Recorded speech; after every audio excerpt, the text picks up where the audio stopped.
today I'm celebrating the release of a new anthology, Made in LA, which is about the topic of dreams. And so if you'll indulge me for just a minute, I'll tell you about the dream of opening this bookstore. And the fact is, on the grand opening, I was reminded about it because all the flurry of activity right now. About 9 years ago when I opened, I was like so busy trying to get everything set. And I had gone right past the grand opening hour at 10 o'clock. It was always at like 10:15. And I was like, oh, I'm open. And I went over and I unlocked the door and turned the sign. Well, there's no one there. There wasn't like the mayor wasn't outside with the giant key or the marching band wasn't there, just nothing. So I sauntered back over to the counter and I kind of sat there and I went, well, okay. Maybe everyone was telling me I shouldn't open an independent bookstore in the age of Amazon. Maybe they were right. And then the phone rang, and it was this woman I was in a book club with named Carol. And Carol said, hey, how's your grand opening going? I'm going, it's wonderful. Are you coming? And she says, oh, no, I can't make it. But Tina's on her way over. And I'm like, Tina? And Tina had been on and off showing up at the book club. And she had been going through a serious bout of depression and anxiety, and she was on all kinds of medication. And sometimes she'd be totally like sparkling and cool. She used to write for the show Taxi. She was like really sharp. And other times she was a total mess. And I said, well, how is she? And she says, well, I just had breakfast with her. She is really, really bad, and she's on her way over to your store. Well, why don't you pick out a book from the book club? And there's like probably 40. I started wandering in, and I started getting all flustered. Like, oh, yeah, and talking. And all of a sudden, I feel like this energy shift, and Tina walked in. And she had like one of those like clouds of rain over her head. And she's just looking really, really bad. And I look at her, I go, she's totally off her meds. Take her hands, and I'm like, Tina, how are you doing? And she goes, oh, I don't know if I can stay very long. And I'm like, oh, okay, you don't have to stay very long, but I'm so glad you're here, And she goes, oh, where is everyone from the book club? And I go, they're not here. But the book club wanted to give you something. And she goes, what? And I go, yeah, a gift from the Bixby Knowles Literary Society, from all of us to you, and it's right here. And I realized I hadn't picked out a book, and I looked over her shoulder, and I saw a book that I had not read before, and I just reached out and grabbed it. And this is bibliomancy at its finest. The book was Endurance by Alfred Lansing, and I grabbed the book and I looked at it, and I go, this book, Tina, Endurance by Alfred Lansing. and I turned it around so she could see the cover, and I started reading the back cover and saying, it's about a ship that goes to the Antarctica and gets stuck in the ice. and she got in the face, and her face is like falling, and I'm like, and it looks like they're all gonna die. And she's like, oh, and people are looking over, and I go, and then I remember I'd heard about this story because it had been on PBS or something. And I go, but the captain is really, really smart, and he realizes that the only way anyone's going to get out of this situation is if everybody gets out.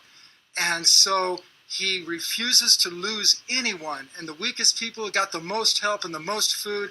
And at the end of the winter, when spring came, the ice cutter ship came, and they rescued every single person on the Endurance. And that's why the Bixby Knowles Literary Society wanted you to have this book. And she's like, oh, this is so great. And then she kind of like wandered off somewhere, and I was in a little thing like this for a while, or for 4 or 5 hours. And then when everybody left, I went, wow, that was really an experience, and I'm glad I could share it with you today. So with that, I got to bring up Cody, and I'm going to say I'm so excited for this. This is our first big reading in the new remodeled space. It's only halfway finished. I apologize. Come on up, Cody.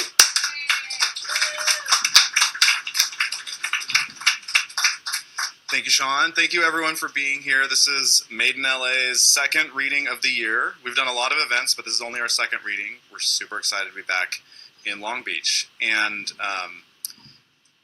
here's how tonight's going to work. Allison's going to come up and give you just a brief story about how we came together.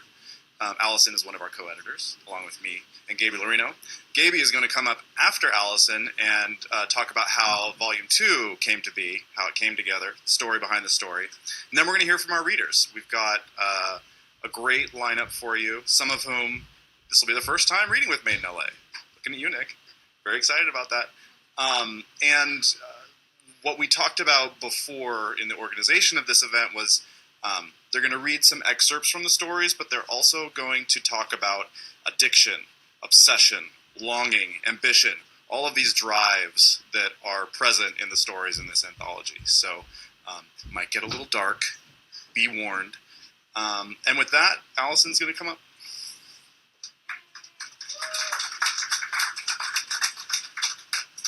Hello, everybody. Thank you for coming out. We are the group of Made in LA writers. This anthology was actually born out of a group collective that Gaby Lorino and Cody Cisco and myself created 2 years ago, a little over 2 years ago. We are independent authors, and we are here just writing our stories, publishing them ourselves, and we came together at the first, 2 years ago at the LA Times Festival of Books, and we had a booth over there just selling our own books, talking to people, and we had a banner that said, Made in LA, writers, that's who we are, because we didn't really have a big umbrella idea of who we were as a collective yet. People were coming up to us in the booth and saying, oh, you have books about Los Angeles, and we said, not quite, but it had this light bulb moment where we said, oh, this is an opportunity. We can write stories about Los Angeles. People are hungry for them.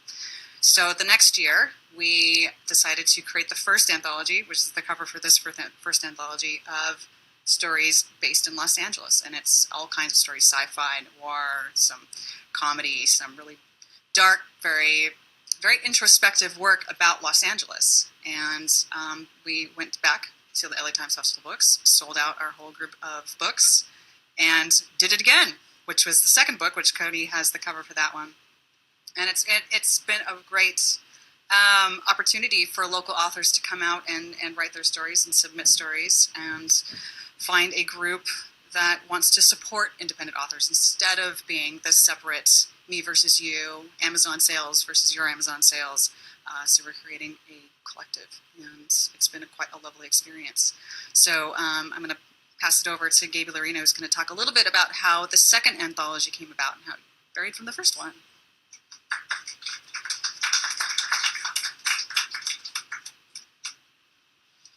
Good evening. So the second one came about because we were so excited about the first one. We had all this momentum, but there was always that feeling of what happens next. And we were very lucky to have made more inroads with more writers and have better, fuller connection to different writers throughout the community. And so we got more submissions, we had to make more hard decisions, and we had to get it all together. And somehow our deadlines just kept moving off into the future. But we always try, and we have tried, and we have made it the last 2 years to get everything together for the LA Festival of Books, because that is our first chance to interact with the people that are interested in reading, and from what we gathered, interested in reading about Los Angeles. And there's so many things about this town that are, we can't even scratch the surface, but we're going to try. So without further ado, I'm going to go ahead and introduce our first author for the reading. His name is Nolan Knight. Nolan is a fourth-generation Angelino whose short fiction has been featured in various publications, including Akashic Books, Thuglit, Crime Spree Magazine, Shotgun, Honey, and Needle. He's a former staff writer for Los Angeles' biggest music publication, the LA Record. His debut novel, The Neon Lights Are Veins, was published by 280 Steps in 2017. He currently resides in Long Beach. Peep more at nolannight.com. Here he is.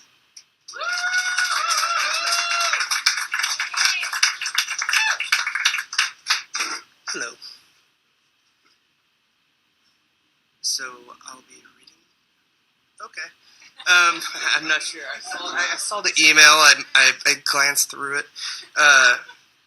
My story is about a waitress that lives in the South Bay who's got an addiction to painkillers, and she's going through a rough patch, let's say. The segment that I'm going to read to you right now is her coming off of her shift, high on Vicodin, going back to her home, which is now with her parents and her preteen daughter. The story is called Mouth Bay. It's a play on words. In the South Bay, when you're growing up, the gossip goes around real quick, and so everyone would say, "Oh, Mouth Bay," when you'd hear some news. So this is Mouth Bay. The protagonist is named Randy, and like I said, she's just coming home from a long day working at her restaurant. My folks took us in when they evicted me from the Sea Breeze. Mom doesn't mind Missy. Dad calls me the squatter.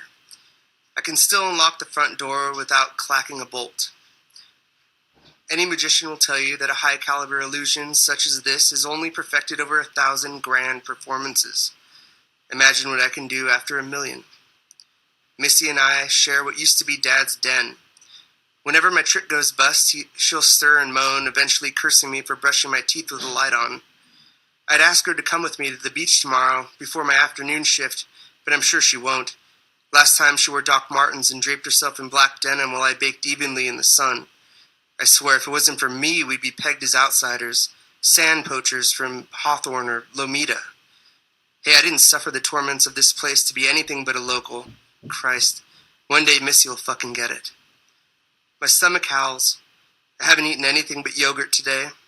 Mom's reading something romantic at the kitchen table, sipping her chamomile tea. She stopped coloring her hair last year for some reason.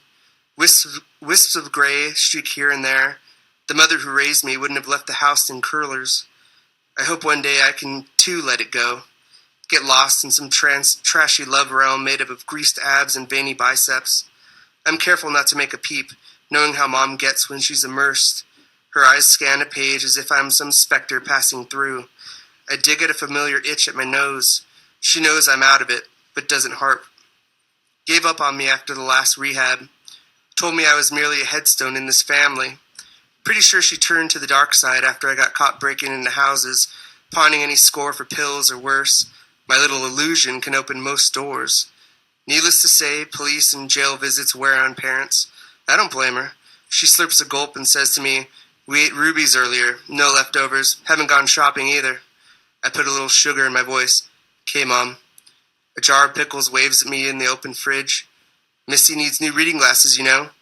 My eyelids fall. "'Kay." The pair she liked were $120. "Well, I get paid next week, so..." "Oh, I already bought them for her. I'm telling you how much you owe us." I close the refrigerator gently and head back to the den, crunching into the pickle as if it were a live pigeon.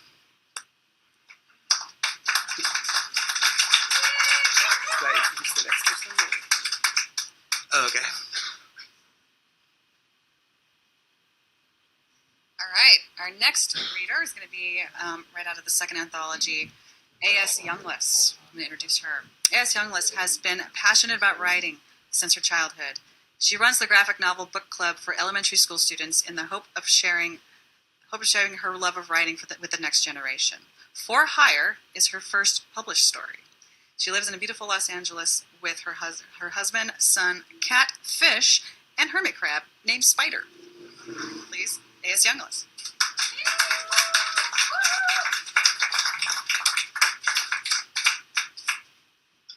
Thank you. So my story is called For Hire. It's about a teenage werewolf who is hired out as an assassin. So I don't know, the story, it was funny, after the last time we did this, well, the first time I did it, we were talking about what the themes and that, and there's a lot of cages in her life. Her condition is a cage, where she's at is a cage, being a werewolf is a cage.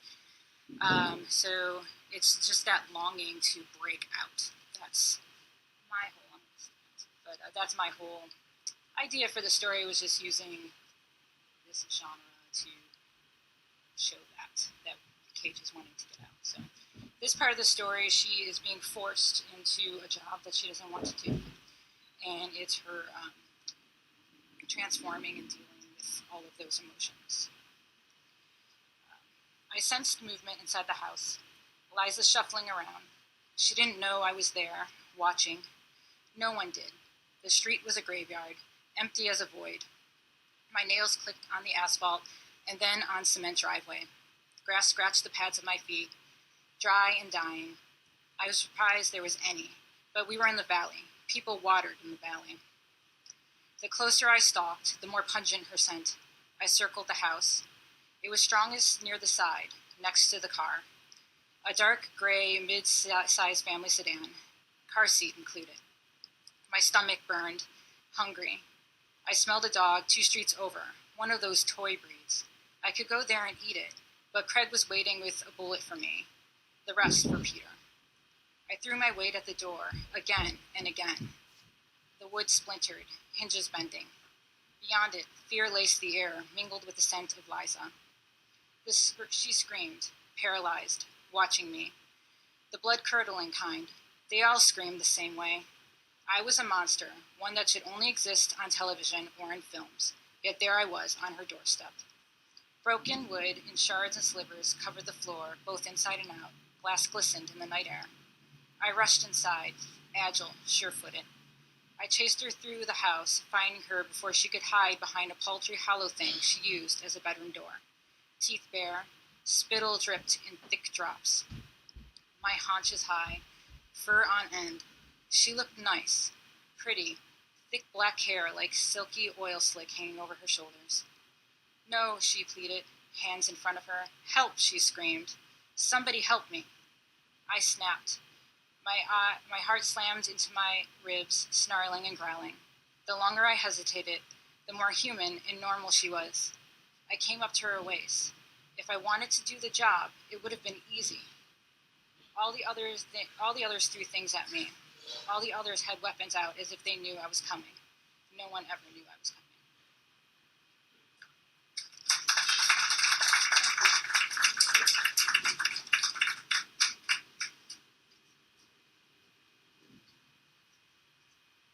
Okay, I am pleased to be able to introduce the next writer. His name is Nick Doretta. Nick is a writer based in Pasadena, California. His career has encompassed a wide range of activities, from managing communications programs for Fortune 500 corporations to writing textbooks and screenplays. He has also conducted writing and oral presentation workshops and spoken at several international communications conferences. He is now focused on writing fiction. I've read a lot of his drafts, and so it's really exciting to be able to have one of his stories in here, but I'm looking forward to the day when all of you can read his novels as well. When not hunched over his keyboard, he is out walking in the Southern California mountains and hills, enjoying his favorite pastime. Please welcome Nick Doretta. Thank you, Cody. One common theme in the work that I do, in the writing I do, is the theme of identity. It fascinates me, how we define ourselves, how we define other people, how we let them define us. And I would venture to say even that in almost all stories and all fiction, there is a degree to which the protagonist, the main character, is searching for their identity, searching to affirm it, searching to change it, or searching even to know what it is. And so that's sort of a theme that permeates a lot of what I do. Los Angeles is a great place to write about in terms of identity, because there are so many ways that we identify ourselves in LA. You know, we identify ourselves by the neighborhoods and zip codes we live in, or the area codes, or the cars we drive, or the food that we eat. And we also tend to judge other people this way as well. The story in this book could only take place in a city as big as Los Angeles. And I'm not going to say much about what it's about. I'll just launch into the beginning of it. It's called Lucky and Carmela. Lucky checked the delivery order again. 5602 Woodlawn Street. He looked around. The GPS had directed him to a side street 2 blocks from an abandoned foundry in East LA. It was a stretch of asphalt with potholes and weeds growing between cracks, lined with time-worn pre-war homes. Windows barred, fronted by parched, debris-strewn lawns riddled with weeds, some surrounded by prison-like gates. A few cars sat in driveways or on the street, their paint dulled by the constant sun, chrome plagued by rust, tires bald. He pulled up to 5602, one of the more presentable homes on the street. Its blue stucco facade was mostly free of pits and scars, and the few small shrubs in the yard looked healthy and cared for. Still, it didn't look like the house of someone who would be receiving as a gift a new hyper-orange BMW Z4 S-Drive 35IS with light alloy double-spoke wheels. Lucky texted the dealership again to make sure he had the right address, and they did confirm it, as well as the name on the order, Davina Morse. Okay then, this must be the place. He brought the transport truck to a stop before the vacant driveway. Stepping out of the cab, Lucky felt vulnerable. The neighborhood to which he normally made deliveries were in secure, often gated communities. This one was different, to say the least. He looked at the address again and walked up to the front door. A small light strip spelling Feliz Navidad hung on the wall beside it, even though it was May. A telenovela blared from the television inside, so someone was home. There was no doorbell. Lucky opened the screen and rapped on the door. After a few moments with no response, he rapped again, more strongly. A pretty young dark-haired woman opened the door, cradling a baby in one arm. "Who are you?" she asked. Then she looked beyond Lucky to the bright orange car sitting on the truck bed, with the oversized red bow on top. "What the fuck is that?" "Are you," Lucky checked the order in his hand again, "are you Davina Morse?" The woman blurted out a laugh. "Hell no, I'm Carmela Sanchez." "Is there a Davina Morse at this address?" he asked, even though he already knew the answer. Transferring the baby, who'd been observing all of this in wide-eyed wonder, to the other arm, Carmela said, "Okay, this is some kind of joke, right? What, like somebody would buy me a high-class car like that, like the one out there? What is that, a Mercedes?" "No, a BMW," Lucky responded. He knew he should make apologies and head back to the dealership, but he liked Carmela's face, fresh and smooth. Her brown eyes shone like polished stones. He briefly explained that the address on the delivery order matched hers, but the name didn't. She smiled and said that gave her some rights. She asked him if she could take the car for a drive. "Yeah, I know I'm not that Davina lady, but it's my address, right?" "I can't do something like that," Lucky protested. "I'd lose my job." Even as he said the words, he knew he'd let her do what she asked. He liked her smile. When she cocked her head and acted offended, that clinched it. Okay, just a drive around the block. Even that was wrong, but he'd let her do it.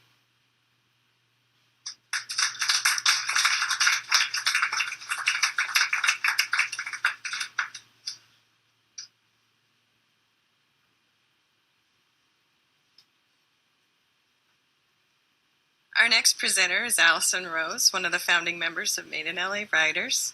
She is a novelist and screenwriter from Los Angeles. Tick, the first in her young adult science fiction series, tackles themes of mental illness, artistry, and violence. It was followed by Vice, part 2 of the Tick series.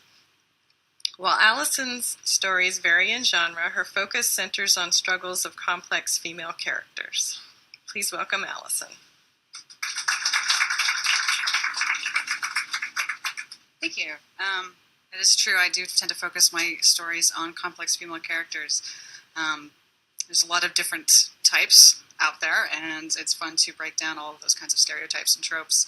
So my story in the first anthology is titled Between Broken Pieces, and it is a modern noir that centers around what you know is to be Hollywood, because that very much defines what LA is in a lot of ways. But I was always fascinated about the utilization of young women in Hollywood and how people will try to cash out on that, because it is such a high ticket for movies, for television, for any kind of entertainment. But I'm always also fascinated how women themselves can perpetuate that same exploitation of these young women. So the story is told through the perspectives of 4 different women. There's a publicist, an entertainment journalist, a therapist, and a photographer, an entertainment photographer. So I'm going to read the second chapter, which is focusing on the the publicist. So she... Come on in. I went back to typing. No time to waste on thirsty journalists. The screening was a day away, and every hour I was back on damage control, pushing that steaming shit pile uphill. It wasn't my first rodeo. My wall of film posters read like a lapel of war medals. One open shelf sat waiting for the ultimate prize. That was why I'd stuck it out for those 20 years. For a shiny gold dildo-shaped statue of a man. The door opened, and Mallory entered like it was her own office she'd stepped into. No knock. She never knocked. Once Oscar made it onto my shelf, I would have to invest in a security system. You busy? She said. I'm always busy, I said, barely looking away from my computer. Mallory plunked herself on the couch and stared at the newest poster on my wall. Between broken pieces, featuring the smug photograph of the very girl who stared at it, as though it was the first she'd seen of it. I had to look at it every goddamn day. I got tired of waiting. If you're here to beg me to push back the junket, don't bother. She tilted her head. And what if I am? This is the biggest film of your career. The screening is tomorrow, the premiere on Friday. Academy voters are sniffing around, and I have the HFPA drinking from my cunt as we speak, so no, we can't push back the junket. Mallory toyed with a loose thread escaping from a seam on the couch. You saw the interview this morning, didn't you? I don't watch the news. The words just kind of flew out of my mouth before I could stop them. What do they call it? Word vomit? She tugged on the thread, pulled it out an inch. My nerves flared. Have you even seen that therapist? I had an appointment this morning, and I'm not here to ask you to push back the junket. How was the session? Are you going back? Years spent in network meetings full of med made me a pro at keeping a conversation on track. I wasn't about to be diverted, despite the destruction of my couch. I like the junkets, she said. Out of all the movie bullshit, the junket is the best part. A whole line of wannabe reporters waiting for that one perfect soundbite. The anticipation. The hope I'll give them something juicy and memorable. Oof, she squirmed. It's so exciting. The whole point of me paying for your therapist is for you to babble on someone else's couch. Sorry. She pulled out the thread from the seam. It was 6 inches long. I'm just tired. You've been in the business all of 3 years. You can't be tired. You have no idea what it's like for me. You're right. I don't. My career isn't based on how many social media followers I have. That was literally what got me my first gig. It's my job to sell you, but you need to present a version of yourself people will actually want to buy. Buck up, get out there, and sell your fucking movie. She smirked. Give the people what they want, right? The door pushed open as though to offer me an easier way to throw her out.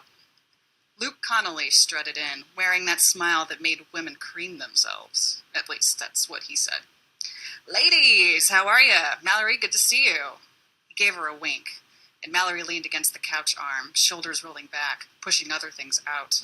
You were amazing on Rise and Shine. I want to see more of that. Can you give me more of that? Juliet, let's book more of that. I want to see this face everywhere I look.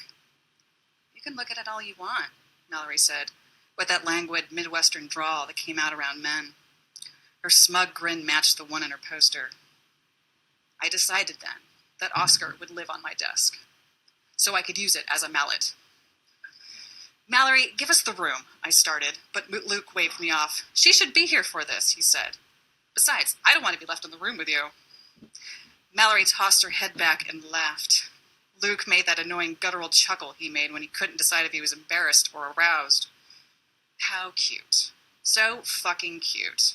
I still couldn't see what he found so damn appealing. Her eyes were red and foggy, yet her face was camera-ready. There was an indestructible quality to girls like her.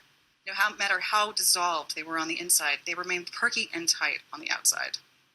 It made me want to inject her with battery acid to give her a sense of mortality. Why not just parade her down Hollywood Boulevard, I said. She could join Spider-Man and that millionaire who pretends he's homeless. That's not what I mean, Luke's voice hardened. No one will give a shit about this movie unless we make them. We're already fucked by a bad release date. Which you didn't fight to change, I said. And the marketing campaign is as thin and dry as a decade-old wallet condom because you didn't leave enough budget for a push. No one will vote for her if they don't see her. Don't talk to me like I'm green, Luke. I know how to do this. Then do it. Get her out there. I want to be sick of Mallory Braun.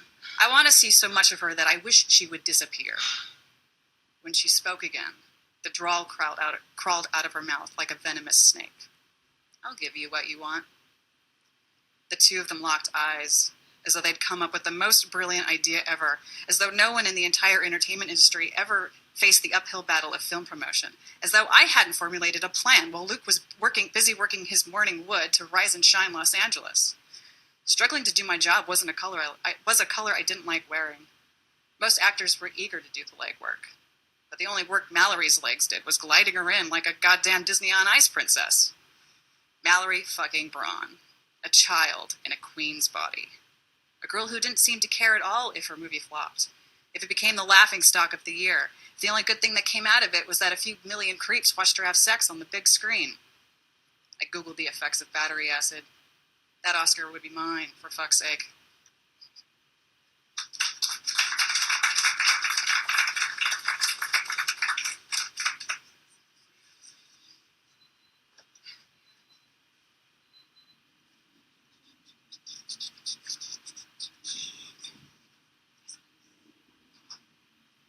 All right. Next up is the cowbell. Gaby Lorino. You've seen her a few times now. She's finally going to read for us.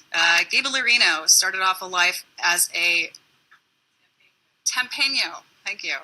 But now that she's reached the 5-year mark of the city of Angels, she is officially in Angelino. Finally, this place is starting to make sense. Ms. Lorino writes stories that feature socially awkward women who occasionally interact with men. Her tales are based on her 20-plus years in the dating world and hilarious stories told by friends, sisters, and strangers in public places. Gaby is a proud member of Generation X, and she's heard more than once that her characters act a bit younger than they are, and maybe need an attitude adjustment, which makes her love them even more. So please, Gaby Lorino.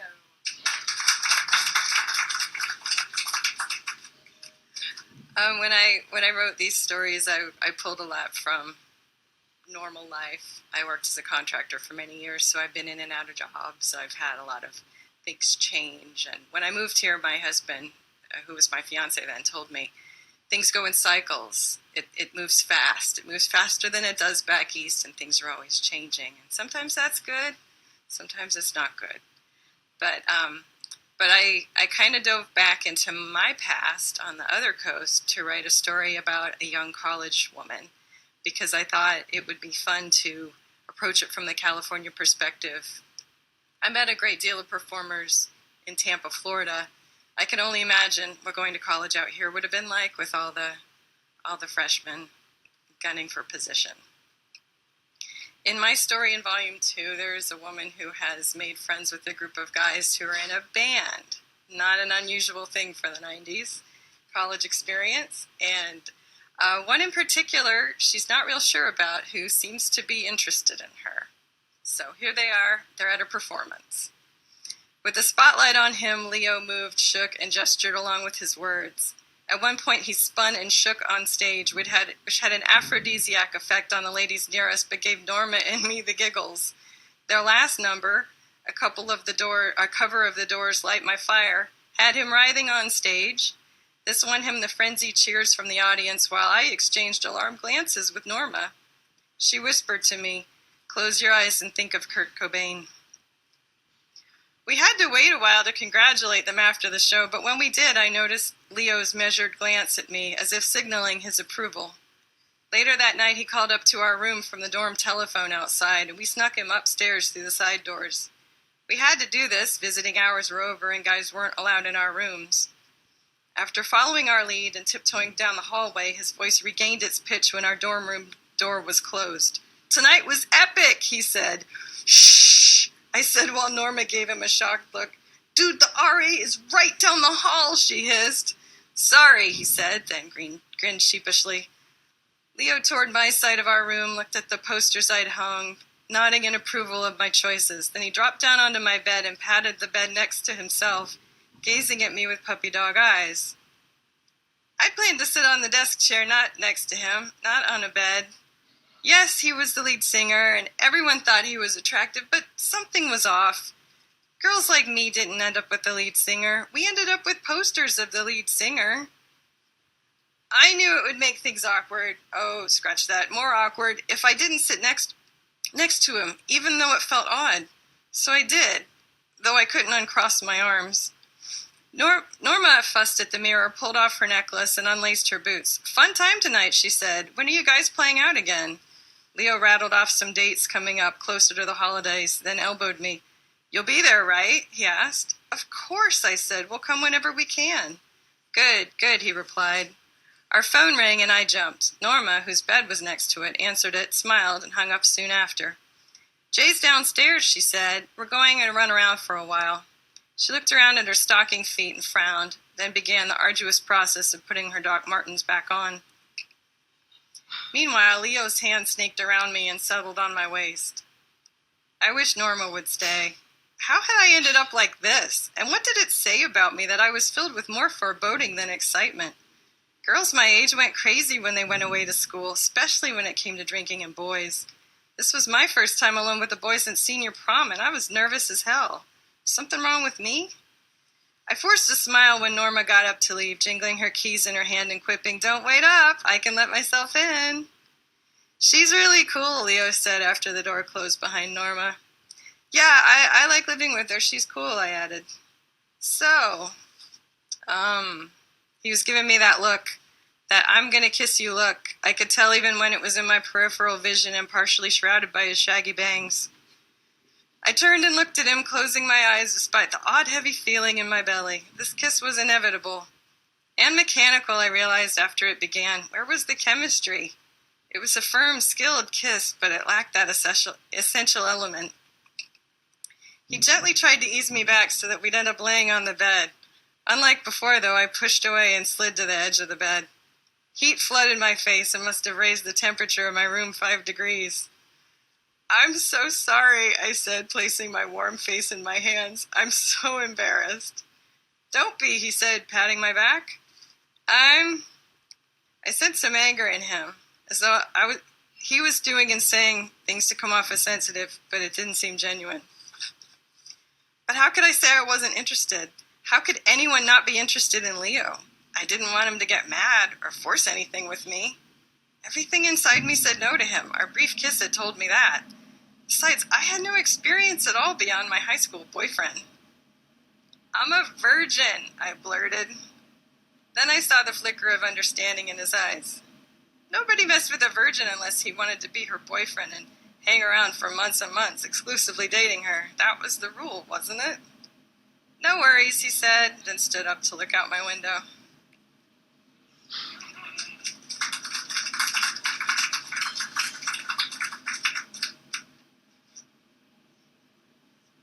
Thank you, Gaby. Our next reader is Sarah Chisholm. And Sarah, do you want like a normal chair rather than the stool? Okay. Take a... I don't know.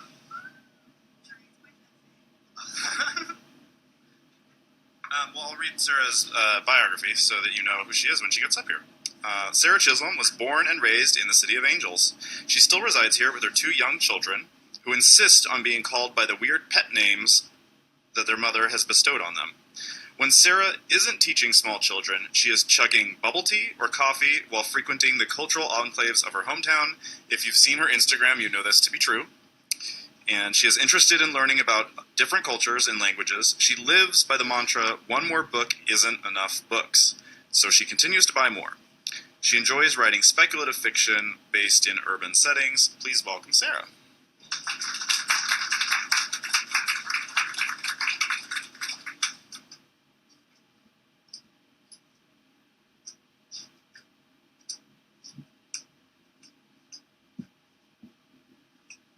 Sorry, I fell down. I was running, and I'm a preschool teacher, so the kids tell me, like, don't run, teacher Dee Dee, and I run anyway, so it's completely my fault.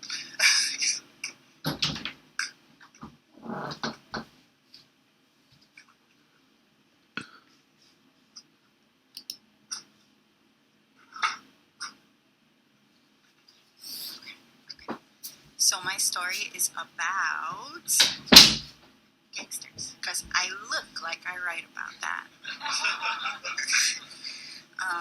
And basically, it's set in Mariachi Plaza, which is a place that I really love. I've been a preschool teacher for the last, don't want to give away my age, but let's say 10 plus years. I'm ageless, okay? So basically, I work with usually, I would say families that are new to the country. Generally, they don't speak English. Sometimes they don't even speak Spanish. They speak a dialect. So we tend to learn to speak Spanish and English together. So basically, a lot of my story is based on experiences and just basically intrinsically learning a lot about the culture and about Los Angeles from a different point of view from those particular families. So my book is my story. Sorry, it's called Serenade of the Gangster, and it's in Mariachi Plaza in Well Heights.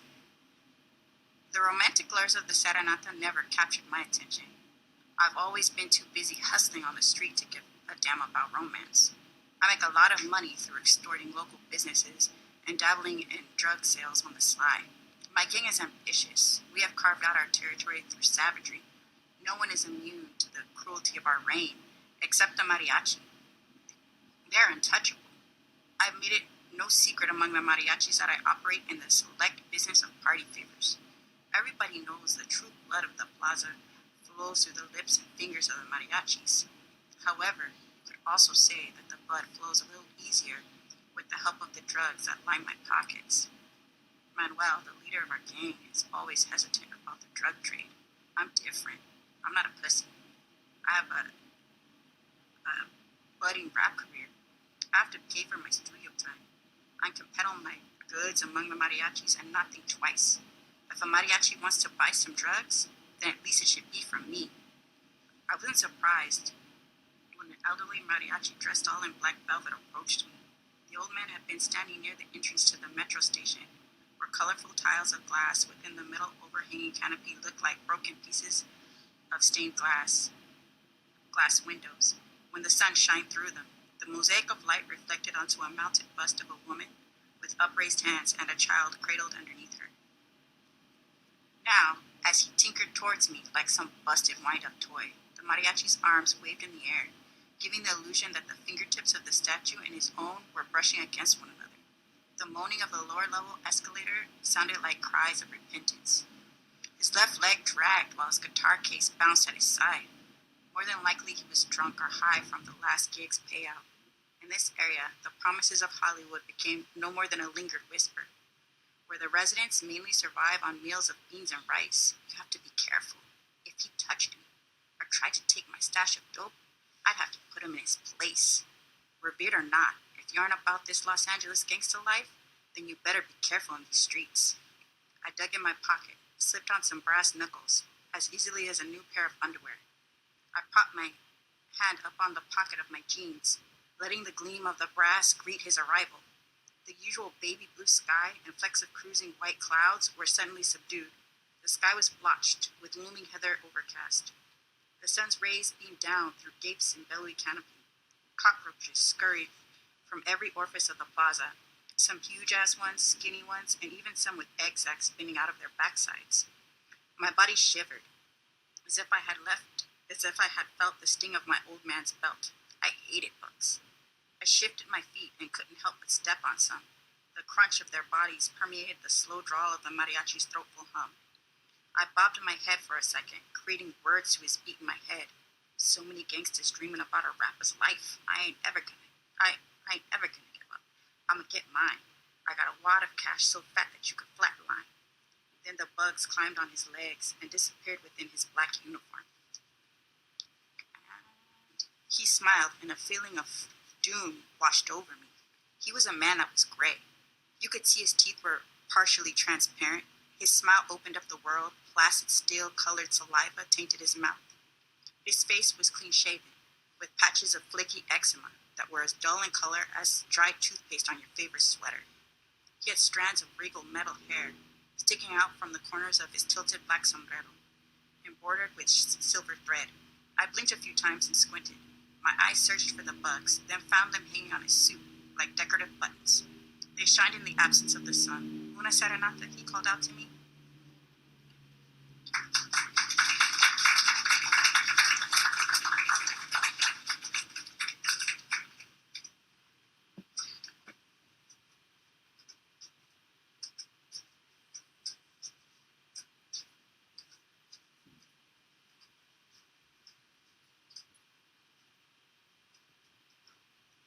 Our last reader tonight is Cody Cisco. Cody Cisco is the author of speculative fiction that straddles the divide between plausible and extraordinary. His Resonant Earth series includes 2 novels thus far, Broken Mirror and Tortured Echoes, and a short story prequel, Believe and Live. Actually, is Altered Bodies out? No? Not quite? Okay, I was waiting. I was wondering if this was updated. The 3rd novel in the series, Altered Bodies, will be published soon. Cody is a 2017 Los Angeles Review of Books USC Publishing Workshop Fellow. He's also a co-organizer of the Los Angeles Writers Critique Group. His startup, Bookswell, makes the book scene in LA easier to navigate, introduces readers to new writing, and weaves together digital and real-life literary experiences. Find out more at bookswell.club. Without further ado, here's Cody Cisco.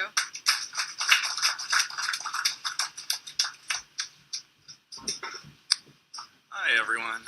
So going last is it's a tough position in the lineup because you've heard a lot of great stuff, and I'm going to try to live up to that. This story came about last summer when I was commuting back and forth through downtown to USC. I live north there, and then pretty much every day back and forth on the 110. And usually I had an audiobook or some music, and that's like fine, puts me in a zen zone. That's great. Sometimes when you're listening to an audiobook, it runs out, and suddenly there's silence. And being stuck in traffic, in silence, with thousands of people around you, isolated, it can be an eerie and surreal and, quite frankly, lonely position to be in. So that was the germ of this story, was about a character who found himself in that type of scenario. And it started out wanting to be just straight-up contemporary fiction, but I wouldn't let it. I love writing fantastical stories, and so part of the writing process for me was figuring out how to bring those two together. But you're not gonna get any of that from this excerpt. I'm gonna start from the beginning, and it's a slow boil. Face. Worse than losing myself in the crowd. Worse than becoming an afraid, lonely, miserable hipster hermit living in poverty, jammed up alongside ridiculously wealthy and shallow, Bing-clad influencer fruit nuts. Worse than that was this. Becoming ensnared when I least expected it. Ensnared. A hideous word. And the worst was that I didn't want to find my way out again. The first sign of trouble. A horn blaring from a pickup truck behind me, which should have snapped me out of the daze. Deep in traffic, where brake lights flared and dimmed, driving to work, I reached a breaking point. That horn was the first of many warning signals that failed to register as I slipped deeper into the trap of obsession. I leaned forward in my seat and stared at a face floating high above the 110, pasted on the side of an overpass.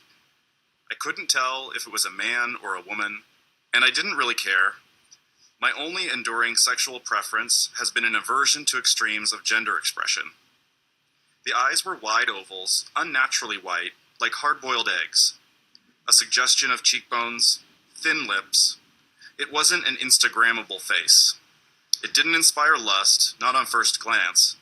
Only longing and a tickly feeling in my brain, like the hybrid baby of déjà vu and a forgotten word. The face was printed on vinyl, perhaps, or silk-screened cloth, affixed to the underside of an overpass that was impossible to reach, not without rappelling down, hovering above 10 lanes of traffic, and somehow swooping back toward the support pillar, requiring Cirque du Soleil levels of acrobaticism to pull off. New apartments lined the freeway, a meandering river cutting through a canyon of building block toyland that makes up downtown LA.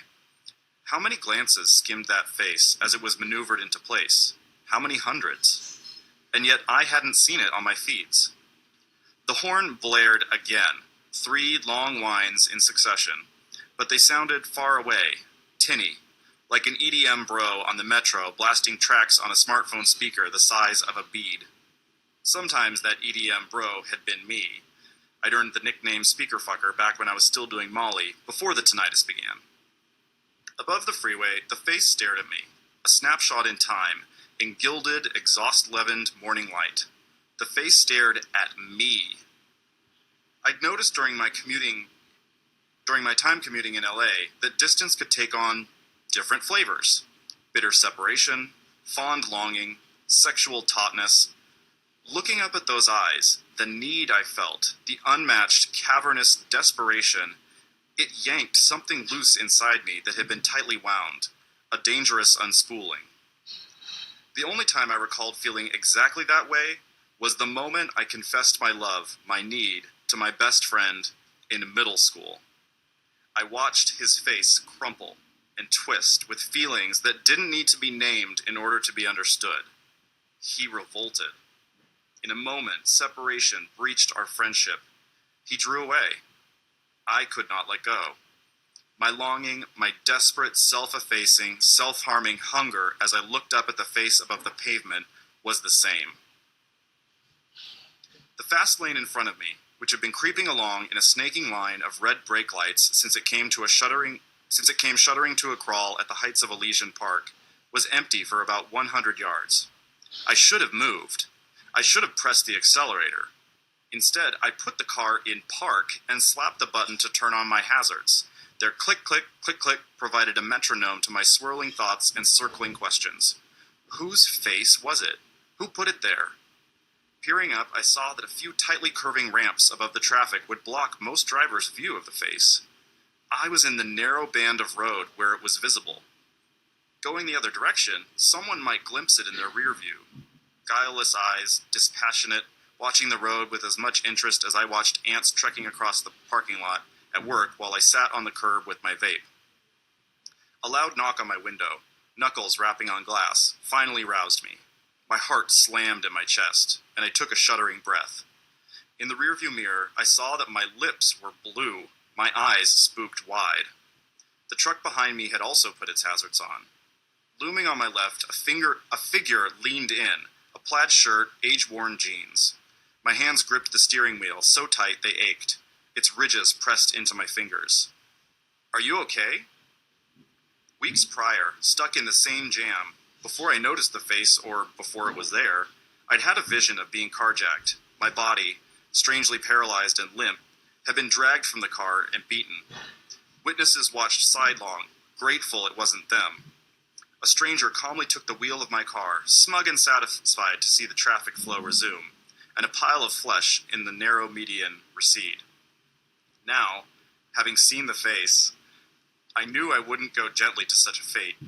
Surrounded by glinting metal, mirrored glass, fumes and dust, and a few improbably hardy palms defying a cityscape that seemed intended to compartmentalize, contain, and control life in all its forms, I had a purpose.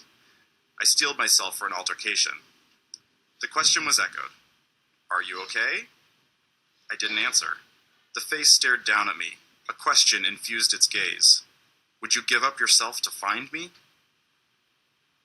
A deeper voice, the one I heard late at night telling me to drive, to get out of town, to find a desolate wasteland, and to walk until the end of the earth, told me what to do. I was in LA, after all, a place that encouraged self-deception. I eased the car forward.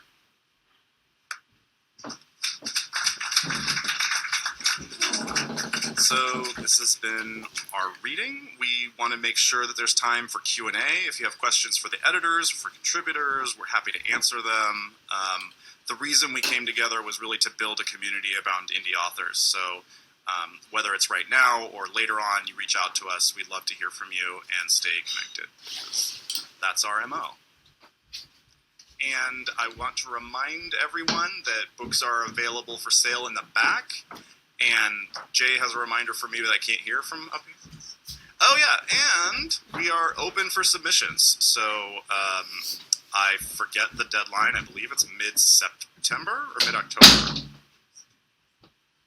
October 15th. Yeah, so get your writing going, get your engines revved. We do like submissions that tend to be on the longer side, so if it's above 2,000 words, that's great.